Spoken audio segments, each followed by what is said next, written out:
Please be seated.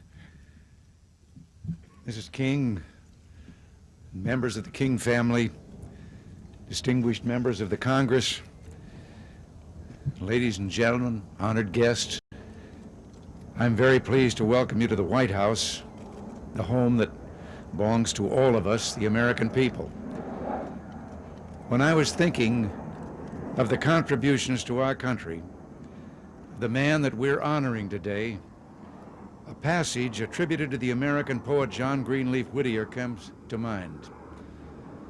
Each crisis brings its word and deed.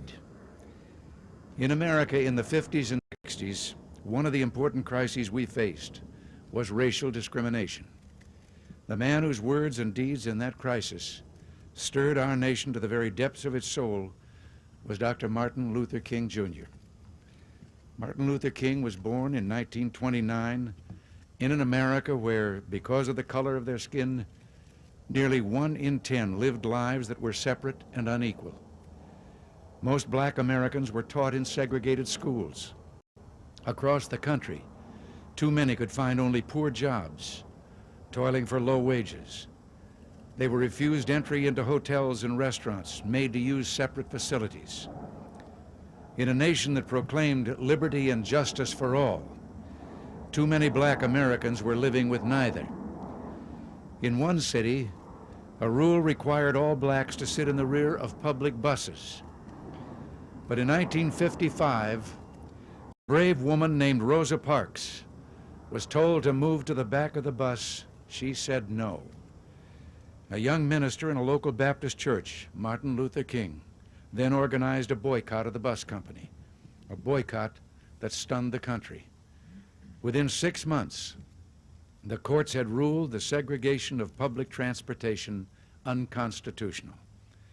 Dr. King had awakened something strong and true, a sense that true justice must be colorblind, and that among white and black Americans, as he put it, their destiny is tied up with our destiny, and their freedom is inextricably bound to our freedom. We cannot walk alone. In the years after the bus boycott, Dr. King made equality of rights his life's work. Across the country, he organized boycotts, rallies, and marches.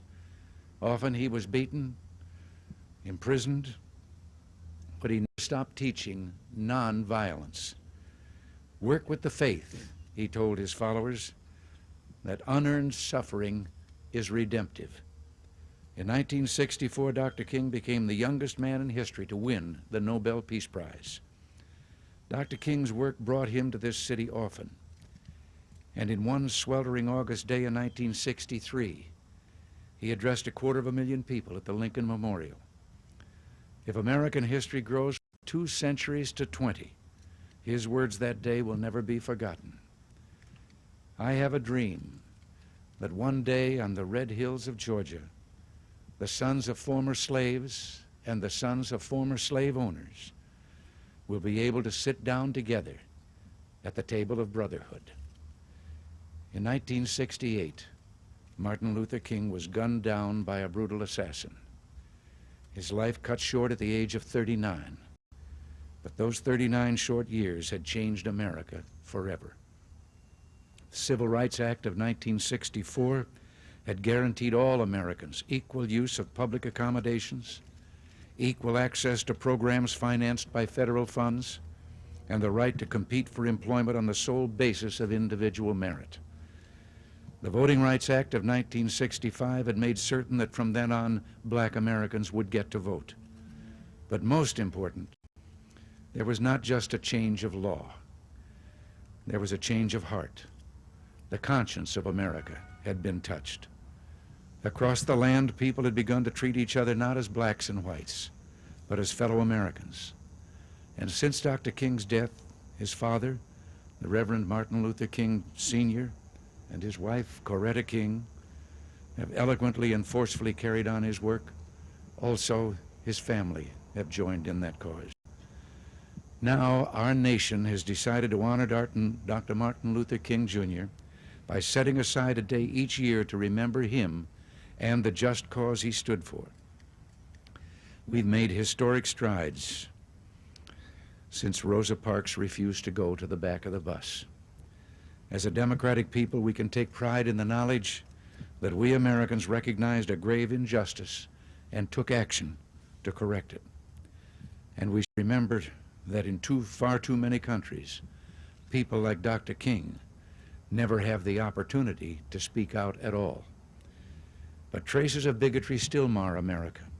So each year on Martin Luther King Day, let us not only recall Dr. King, but rededicate ourselves to the commandments he believed in and sought to live every day. Thou shalt love thy God with all thy heart, and thou shalt love thy neighbor as thyself.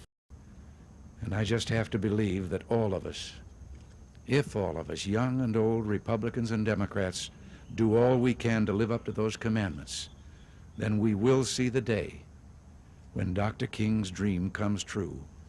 And in his words, all of God's children will be able to sing with new meaning, land where my fathers died, land of the pilgrim's pride, from every mountainside, let freedom ring. Thank you. God bless you, and I will sign it.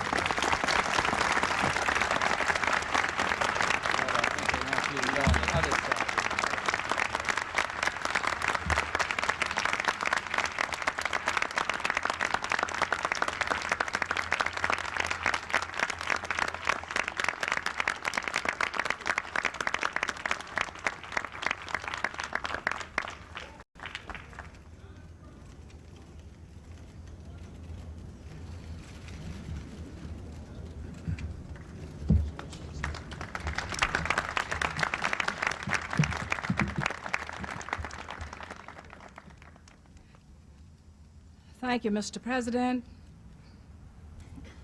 Vice President Bush, Majority Leader Baker, and the distinguished congressional and senatorial delegations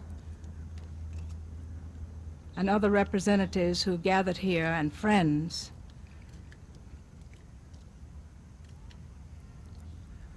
All right-thinking people, all right-thinking Americans are joined in spirit with us this day as the highest recognition which this nation gives is bestowed upon Martin Luther King Jr.,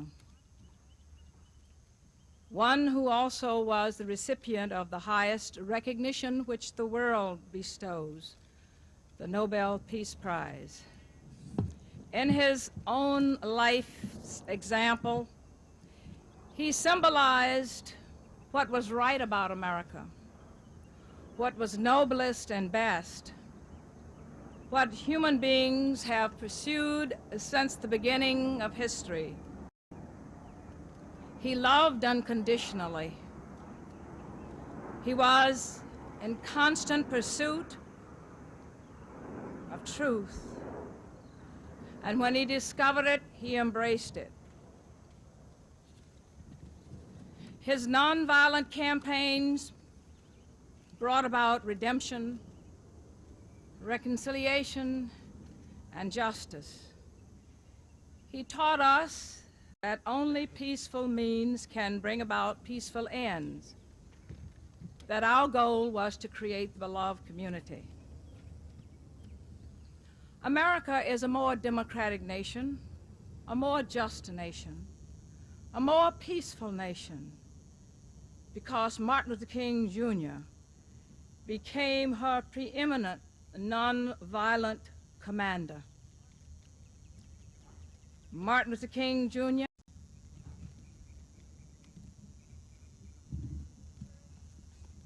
and his spirit live within all of us.